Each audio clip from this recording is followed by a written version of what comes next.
नमस्कार मित्रों।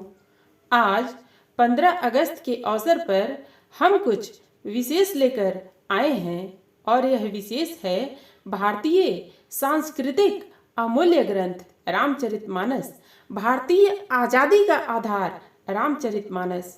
मित्रों, रामायण और गीता भारतीय संस्कृति के दो अमूल्य एवं प्रेरणा स्रोत ग्रंथ हैं। इन ग्रंथों ने जहां लोकमानस को श्रेष्ठ जीवन जीने के लिए प्रेरणा दी, वहां अपने देश को पराधीनता की बेड़ी से मुक्त कराने हेतु देशवासियों के दिलों में भाव पैदा किए। लोकमान्य तिलक ने जहां गीता और गणेश के माध्यम से स्वतंत्रता संग्राम की राजनीति को एक प्रेरक सांस्कृतिक भाव भूमि प्रदान की, वहीं महात्मा गांधी ने तुलसीकृत रामचरितमानस में राम राज्य की अवधारणा को लेकर भारतीय जनमानस में स्वाधीन भारत का मंत्र फूंका। इससे अंग्रेज भी अत्यंत प्रभावित हुए और इस सांस्कृतिक आंदोलन से बचे नहीं रह सके। रामचरितमानस के बारे में तुलसीदास जी कहते हैं, रचि महेश निज मानस राखा, पाई सुसमऊ सिवासन भाषा। भगवान शिव ने भगवान श्री राम का चरित्र, उनकी लीला कथा को रचकर अपने मन में धारण कर लिया था। फिर उसे उचित एवं शुभ समय जानकर माता पार्वती से कहा। भगवान शिव के मन में रहने के कारण यह रामचरितमानस कहा गया। भगवान भोलेनाथ ज्ञान निधि हैं। समस्त ज्ञान भगवान शिव के मुख से निश्रित हुआ है, प्रकट हुआ है। भगवान शिव राम नाम की महिमा के आदि व्याख्याता भी हैं और उनके स्वरूप को संपूर्ण रूप से जानने वाले भी हैं। गोस्वामी जी कहते हैं कि राम नाम की महिमा को संपूर्णता से अगर कोई जानता है तो वे हैं भगवान शिव। अतः रामचरितमानस कोई सामान्य ग्रंथ नहीं है, वह दिव्य एवं अद्भुत ग्रंथ है। अपने देश में इतने महान ग्रंथ का प्रभाव जनमानस पर था और इससे अंग्रेज प्रभावित नहीं होते, ऐसा कैसे संभव था? इस संदर्भ में अंग्रेजों ने दो तरह से प्रतिक्रिया दी थी। कुछ प्रबुद्ध और उदार अंग्रेजों ने जहां राम और रामायण के प्रति अपनी श्रद्धा भक्ति एवं भावनाओं को अर्पित किया, तो दूसरी ओर ब्रिटिश साम्राज्यवाद को इससे षड्यंत्र की गंध आ रही थी। सत्ता और शासन में सदा अपने अस्तित्व को बनाए रखने के लिए भयभीत होना पड़ता है और यह भय उन सभी चीजों से होता है जिनसे उन्हें खतरा होता है। और अंग्रेजों को सबसे ज्यादा भयभीत करने वाली बात थी तुलसी बाबा की ये पंक्तियां, पराधीन सपनेहु सुख नाही। भला अंग्रेज भारतीय जनमानस में व्याप्त स्वाधीनता की इस अवधारणा को कैसे सहन कर पाते? ब्रिटिश साम्राज्यवादियों को यह बात अच्छी नहीं लगती थी। उनको लगता था कि 16वीं सदी की यह रचना 19वीं और 20वीं सदी में भारत के स्वाधीनता संग्राम में आग में घी डालने का काम करेगी। उधर महाराष्ट्र में तिलक महाराज गणेश उत्सव के माध्यम से राष्ट्रीय अस्मिता जगाने का कार्य करते रहे, परंतु ब्रिटिश सरकार कुछ नहीं कर सकी। वह देखती ही रही, पर उस पर पाबंदी नहीं लगा सकी। उत्तर भारत में रामलीला का उपयोग राष्ट्रीय चेतना जगाने के लिए होता था और इसलिए रामायण के विभिन्न प्रसंगों को चरितार्थ किया जाता था। रामलीला मंचन में पराधीन सपनेहु सुख नाही और नहीं दरिद्र सम दुख जग माही जैसे विचारों पर बल दिया जाता था। मित्रों, रामायण से पश्चिमी दुनिया का परिचय 18वीं एवं 19वीं सदी के अनेक अंग्रेज लेखकों के द्वारा हुआ। सोवियत संघ के हिंदी भाषा के विद्वान बारालिकोव ने रामायण की चौपाइयों का रूसी भाषा में भाषानुवाद किया।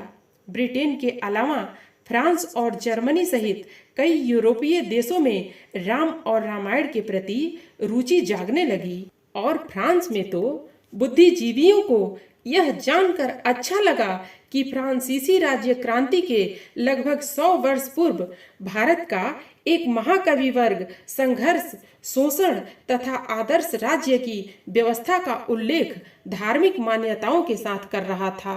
कुछ ईसाई धर्म गुरुओं को भगवान राम के लिए प्रयुक्त करुणा निधान जैसे शब्द बहुत पसंद आए। वे इसे अनेक प्रसंगों में रेखांकित करते थे, किंतु ब्रिटिश साम्राज्यवाद को यह बात पसंद नहीं थी। वे तो भारत में ईसाई धर्म को प्रोत्साहन देकर अपनी जड़ मजबूत करना चाहते थे। उन्हें भला यह कैसे सहन होता कि करुणाशील, समता, न्याय आदि भारतीय अवधारणाओं को प्रश्रय मिले। उन्होंने इसे षड्यंत्र के तहत कुचलने का प्रयास किया। इन्हीं दिनों sir William Jones Calcutta high court के न्यायाधीश होकर आए। उन्होंने न केवल संस्कृत और हिंदी सीखी, बल्कि तुलसी बाबा को अपना प्रेरणा स्रोत, भगवान राम को अपना आदर्श और गंगा को अपनी माँ के रूप में स्वीकार किया।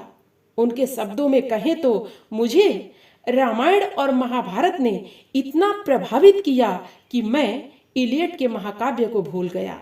उन्होंने सन 1789 में कालिदास कृत अभिज्ञान शाकुंतलम का अनुवाद किया और लिखा, हम लोग जो ग्रीक और रोमन पृष्ठभूमि में पले हैं और स्वयं को सभ्यता का वाहक मानते हैं, उन्हें भी मानवीय गरिमा के लिए भारतीय साहित्य से प्रेरणा लेने की आवश्यकता है। सन 1828 में लॉर्ड ग्रिफिथ ने कहा था कि पश्चिमी समाज जो कि स्वयं को सभ्यता का सिरमौर मानता है, उसे एक बड़ी चुनौती है कि वह राम जैसे चरित्र, मानस जैसे महाकाव्य तथा तुलसी जैसे कवि का निर्माण करके दिखाए।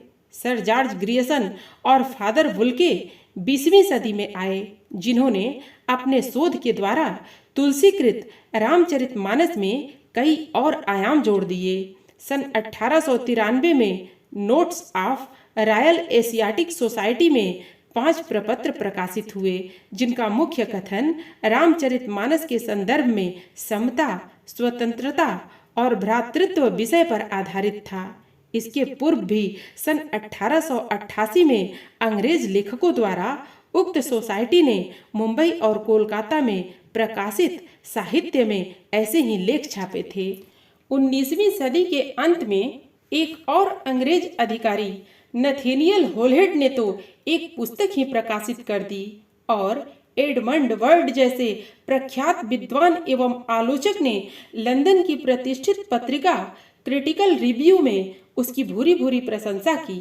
इससे अंग्रेज साम्राज्यवाद के पैर के नीचे से जमीन ही खिसक गई और उनको तब एक और बड़ा झटका लगा जब मेजर जनरल चार्ल्स स्टुअर्ट ने रामायण पढ़कर स्वयं को राम भक्त घोषित कर दिया। सन 1820 के एशियाटिक जनरल 126वें संस्करण में लिखा है कि ब्रिटेन में मेजर जनरल चार्ल्स स्टुअर्ट को लोग हिंदू स्टुअर्ट कहने लगे हैं। वे तो अब सिविल ड्रेस में सैनिकों का अभिवादन भी सीताराम कहकर करने लगे हैं। प्रसिद्ध लेखक विलियम डेल रिम्पल ने अपनी 540 पृष्ठ की पुस्तक दी व्हाइट मुगल में राम भक्त ब्रिटिश उच्च अधिकारियों की एक लंबी सूची दी है।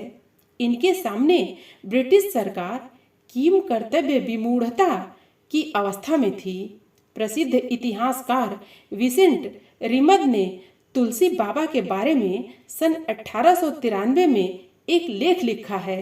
उन्होंने लिखा है कि 16वीं सदी में 2 महान साम्राज्य निर्माता हुए, अकबर और महारानी एलिजाबेथ, परंतु उनके साम्राज्यों का अता पता भी नहीं रह गया।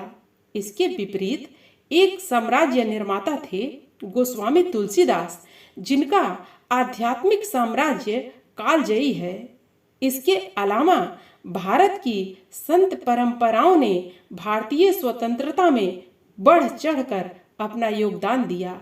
गोस्वामी तुलसीदास और रहीम की मित्रता सर्वविदित है।